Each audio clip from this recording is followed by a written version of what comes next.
On the way home, I thought about the day Joe and I met back at Hazelwood Elementary School. It was on a Wednesday, during lunch period. I don't know how or why I remember the day, but I do. The 3rd, 4th, and 5th grade classes had just settled into place along the rows of bench tables. I was different from most of the kids I went to school with, more of a dreamer. So I usually sat at the far end of the room, near the wall, keeping to myself as much as possible. Unfortunately, that day, like so many others, Jimmy Legg had managed to sit across from me. Jimmy was a bully. He had a head full of blonde hair, which he wore combed back as though he were some kind of hoodlum from the 1950s, a Fonzie throwback from Happy Days. Of course, I didn't realize that then. I only came to understand it later. We'd been sitting long enough for Jimmy to taunt me, to pick on me because I was snaggle-toothed and scrawny.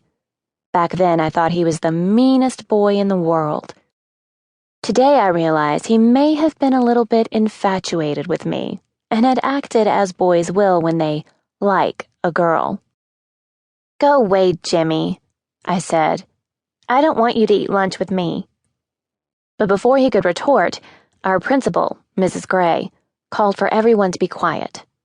I looked past the rows of students, each of the girls trying to look more like Madonna than the others, and the boys imitating Michael Jackson's style, to where she stood in front of the food line.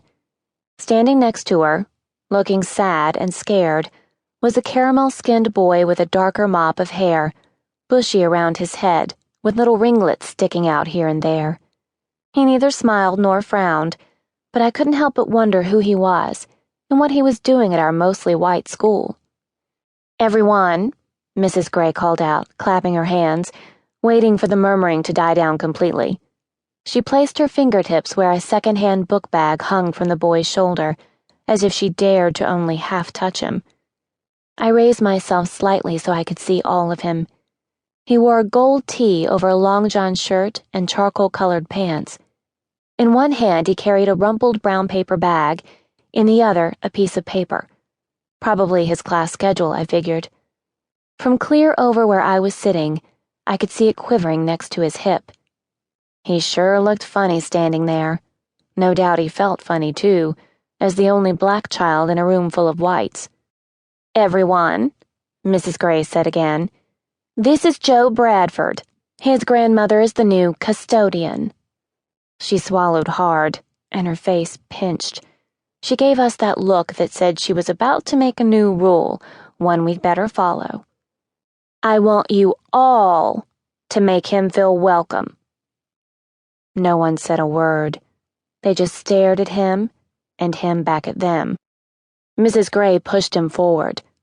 "Run along and find a seat," she said. I didn't yet know a lot about race relations, or lack thereof, but even at 8 years of age, I knew that wasn't going to be an easy task. The other kids started putting their lunch boxes and books wherever a space might have been for Joe to sit.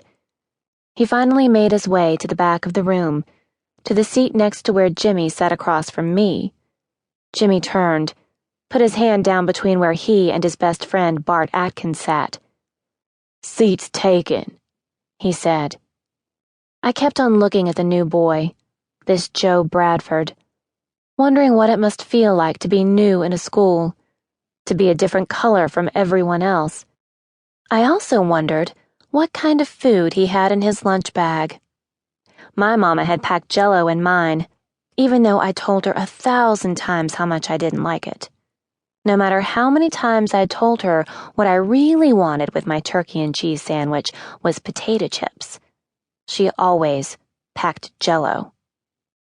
I guess Joe had nowhere else to go. In spite of Jimmy's warning, Joe walked over and sat down there anyway. Next thing I knew, all the boys sitting on that side of the table had gotten up and left, which was fine with me. Joe hung his head, resting it in his free hand, looking about as rejected and alone as anyone I'd ever seen. I looked at the brown bag on the table, still gripped tightly in his other hand. The grand possibility of potato chips somewhere within the recesses of that bag kept me from being shy or silent.